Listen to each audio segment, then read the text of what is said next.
और Paris Paralympic में भारतीय दल के शानदार प्रदर्शन पर और ज्यादा बात करने के लिए हमारे साथ जुड़ रहे हैं भारतीय पैरालंपिक समिति के अध्यक्ष देवेंद्र झाझड़िया।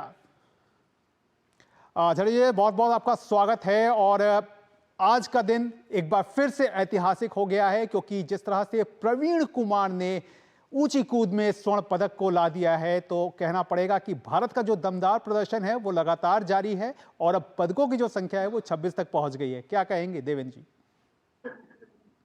आज की छलांग जो प्रवीण ने लगाई है हाई जंप में, वही उसी छलांग ने भारत को छठा गोल्ड मेडल दिलाया है।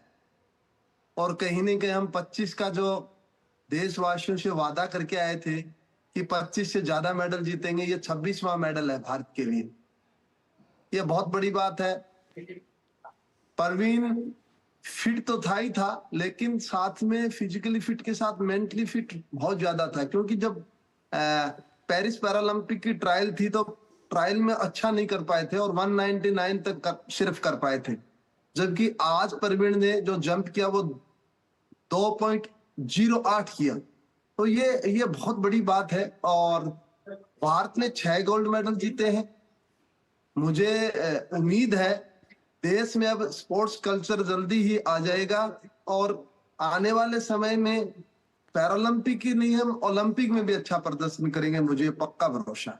देवेंद्र जी, एक अगर खास बात पूछी जाए तो इस बार किस बात को लेकर इतना ज्यादा कॉन्फिडेंस था? जैसा कि आपने खुद भी कहा कि पैरालंपिक शुरू होने से पहले ही इस बात को सामने रख दिया गया था कि इस बार जो है वो टोक्यो से भी बेहतर प्रदर्शन जो है वो इस बार निकल करके सामने आएगा। तो इस भरोसे की अगर खास वजह को देखी जाए, टटोला जाए, तो क्या आपकी नजर में है? मैं कहना चाहता हूं कि 2000 जो विश्व पैरालंपिक थे टोक्यो वाले, उसमें जो मैंने सिल्वर मेडल जीता, 1.5 महीने बाद मेरे पास कॉल आ गया कि सर टॉप्स स्कीम में आपको तैयारी कहां पे करनी है। मैं ये कहना चाहता हूं कि ये जो तैयारी की थी, 21 से हम इस पैरालंपिक में लग गए थे। स्पोर्ट्स अथॉरिटी ऑफ इंडिया, विशेष तौर पे माननीय प्रधानमंत्री नरेंद्र मोदी जी, जो टॉप्स स्कीम लेके आए, टारगेट ओलंपिक पोडियम स्कीम, खेलो इंडिया फर्स्ट पैरा गेम, उनके भी 16 खिलाड़ी यहाँ भाग ले रहे हैं जिसमें पैरा गेम्स में भाग लिए थे। और 50 खिलाड़ी ऐसे हैं जो टारगेट ओलंपिक पोडियम स्कीम के तहत तैयारी की है। ज्यादातर खिलाड़ियों ने एनसीओ ट्रेनिंग सेंटरों में तैयारी की है। हमारा जो लास्ट 10 साल में हमने जो स्पोर्ट्स साइंस में इंप्रूवमेंट किया है, हमने ज्यादातर जो ट्रेनिंग की है वो स्पोर्ट्स साइंस के अकॉर्डिंग की है। हमारे जो खिलाड़ियों की परफॉर्मेंस में हमने पूरी वॉच रखी है कि किस खिलाड़ी का कितना क्या डेडिकेशन चल रहा है, स्पोर्ट्स में कितना क्या कर सकता है। हमारे पास 84 खिलाड़ी थे, 84 खिलाड़ियों का प्रॉपर हमारे पास डाटा था, उनकी 12 महीने और जूनियर की सब परफॉर्मेंस थी।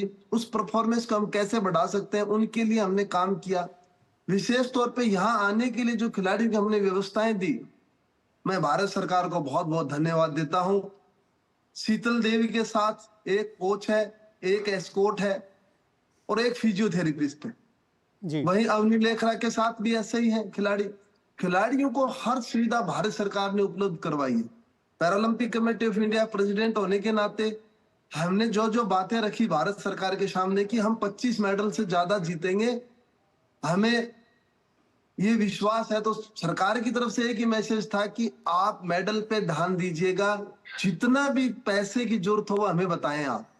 और एक रिकवरी सेंटर, अभी मैं खेल गांव से ये इंटरव्यू दे रहा हूं, मेरे पास में रिकवरी सेंटर है। इंडिया खुद ने अपना रिकवरी सेंटर बनाया है।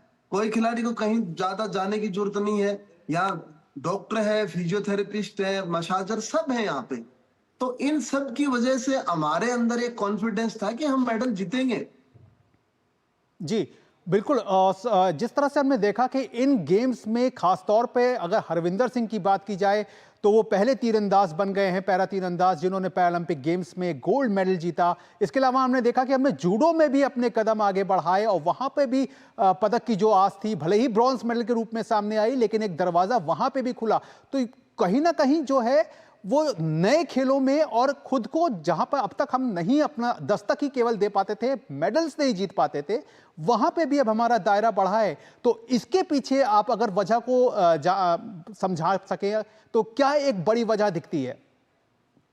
करो जी, मैं बताऊं आपको, 3 गेम पहली बार भारत भाग ले रहा है, जिसमें ब्लाइंड जूडो है, साइकिलिंग है, नौकायन है। हमारा टारगेट ये था, इन गेमों में हम नए हैं, कहीं न कहीं से हम मेडल निकाल लेते हैं तो हमारे लिए बहुत बड़ी उपलब्धि होगी। अब ब्लाइंड जूडो के अंदर इंडिया में एक मोमेंट आएगा कि जब एक ब्लाइंड जूडो में खिलाड़ी मेडल जीत सकता है जी। तो और खिलाड़ी आगे आएंगे और सुविधाएं बढ़ेंगी। हमें और ज्यादा काम करने की जरूरत है। और मैं आपको आपके चैनल के माध्यम से बताना चाहता हूं कि हमने सिर्फ पेरिस की तैयारी नहीं है, हमारी तैयारी हमने शुरू कर दी है 2028 ओलंपिक और 32 की। सब जूनियर और जूनियर लेवल के खिलाड़ियों का हमने डाटा कलेक्शन कर लिया है। अच्छे टैलेंटेड खिलाड़ी, नेशनल मेडलिस्ट हैं, उनके लिए हम उनको हेल्प कर रहे हैं, हम सीएसआर के माध्यम से, स्कॉलरशिप के माध्यम से, ताकि वो हमें तैयार मिले 28 और 32 में।